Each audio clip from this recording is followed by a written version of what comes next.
देखिए आपका पेपर 11 अगस्त को होने वाला है, तैयारी आपकी जम के चल रही है, ठीक है। तो आपके लिए मैं चैप्टर वाइज पूरा एक एक चैप्टर का निचोड़ बताने चल रहा हूं।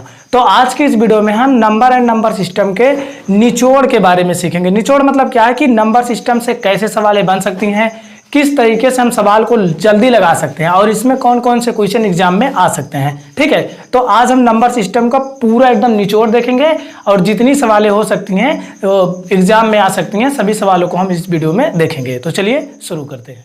देखिए नंबर सिस्टम में सबसे पहला नंबर आता है संख्याओं को लिखना। जैसे मान लीजिए कि कोई संख्या है, जैसे 846972 कह दे कि इसे भारतीय प्रणाली में लिखो, इंडियन सिस्टम में लिखो, ठीक है, भारतीय प्रणाली में, ठीक है। तो भारतीय प्रणाली में इसे कैसे लिखा जाता है, या तो इस तरह सवाल आएगी, कैसे आएगी, यहाँ पर इकाई है, ये दहाई, ये सैकड़ा, हजार, 10,000, लाख। तो इसको आपको लिखना 8,46,972 ऑप्शन में से दिया रहेगा।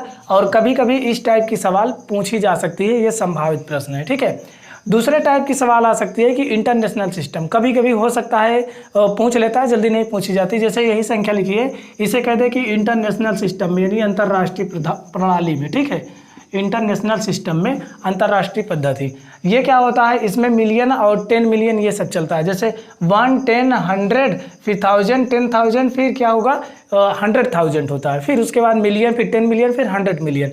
तो इसको कैसे लिखा जाएगा 846,972 अंतर्राष्ट्रीय पद्धति में। उसमें आपको दिया रहेगा हिंदी में कि 846,972, ये क्या है अंतर्राष्ट्रीय पद्धति, ठीक है।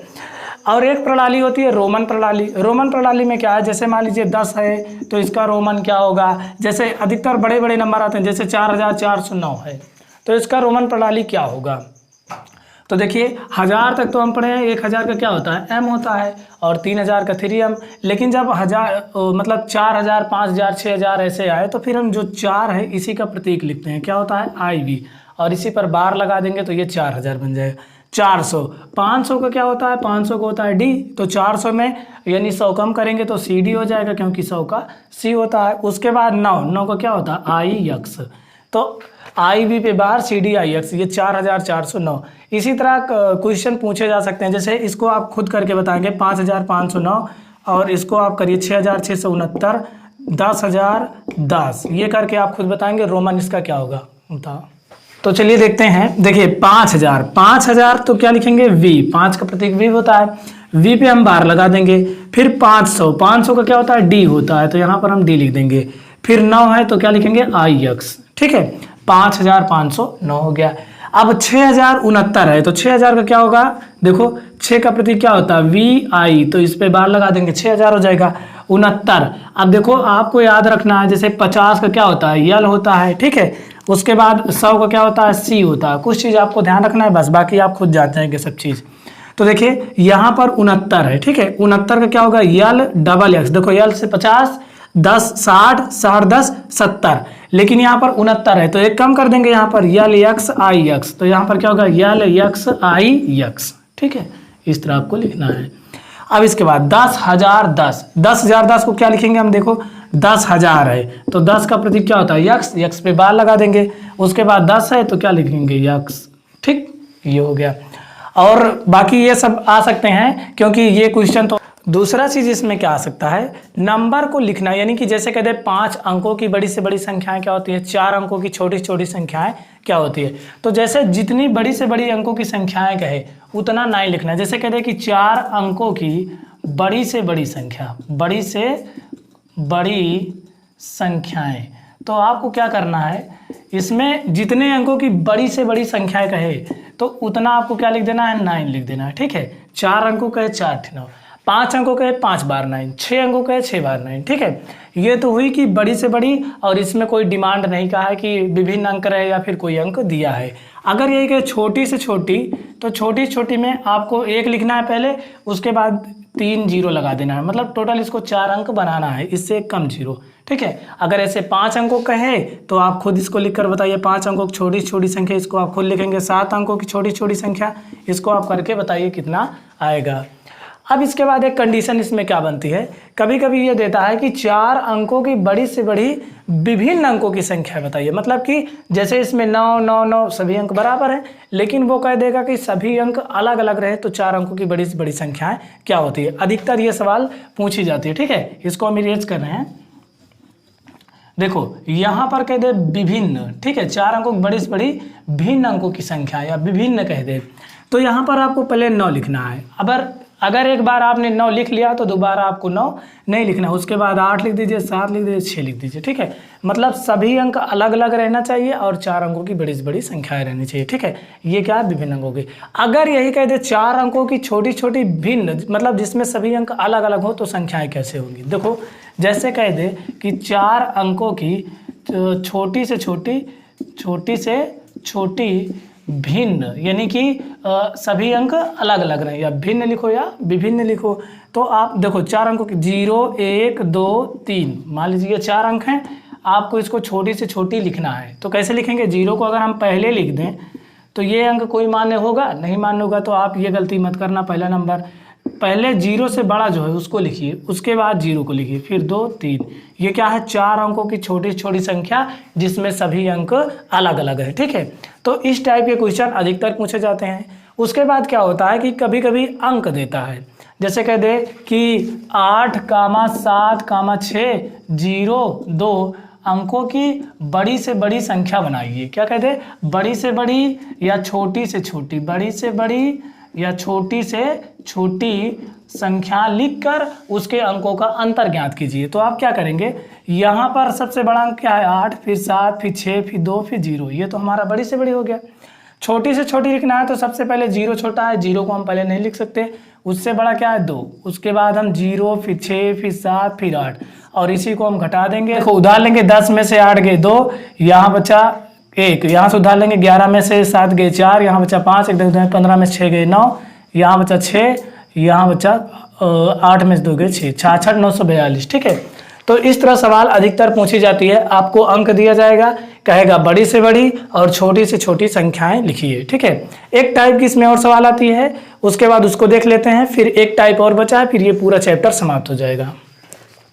अगली टाइप की जो सवाल आती है वो आती है ऐसे कि कह दे 5 अंकों की बड़ी से बड़ी सम संख्या बताइए जो 3 0 5 7 8 से बनती है। ठीक है, ये क्या बताना हमको, 5 अंकों की सम संख्या बताना है। क्या बताना है, सम संख्या। तो ये क्वेश्चन पहले चैप्टर से आने की संभावना रहती है। या तो इस तरह नंबर देगा, कहेगा बड़ी से बड़ी संख्या लिखिए, या फिर कहेगा कि बड़ी से बड़ी छोटी छोटी संख्या लिखकर उसका अंतर करिए, या फिर इसकी कंडीशन बनती है कि ऐसे अंक देगा सम संख्या आपको बतानी है, फिर विषम संख्या बतानी है। ठीक है,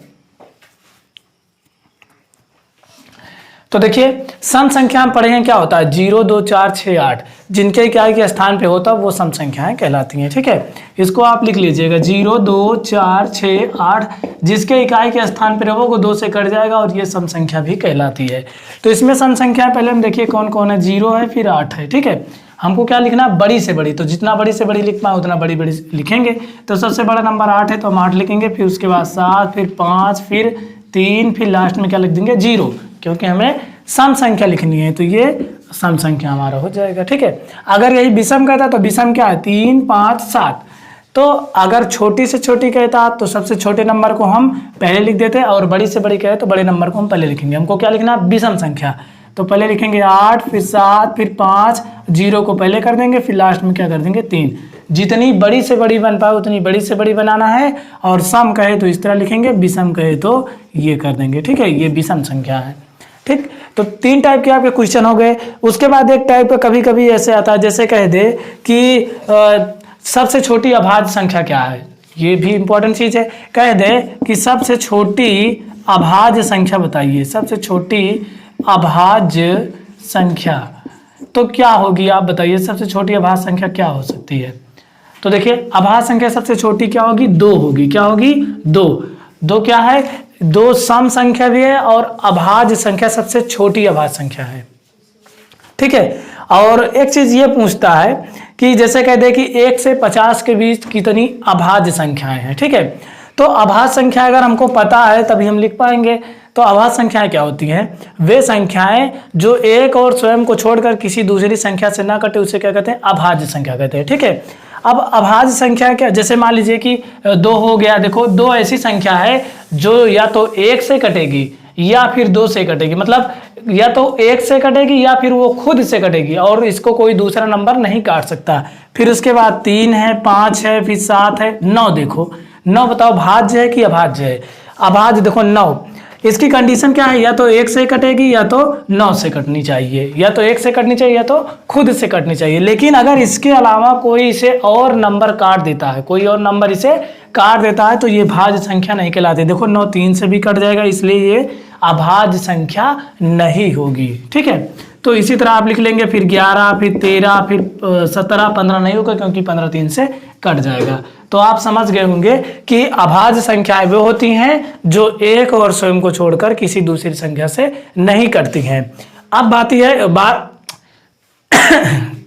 गड़बड़ाए जाता। अब बात आती है भाज्य संख्याएं की। भाज्य संख्याएं क्या होती हैं? भाज्य संख्या, देखिए भाज्य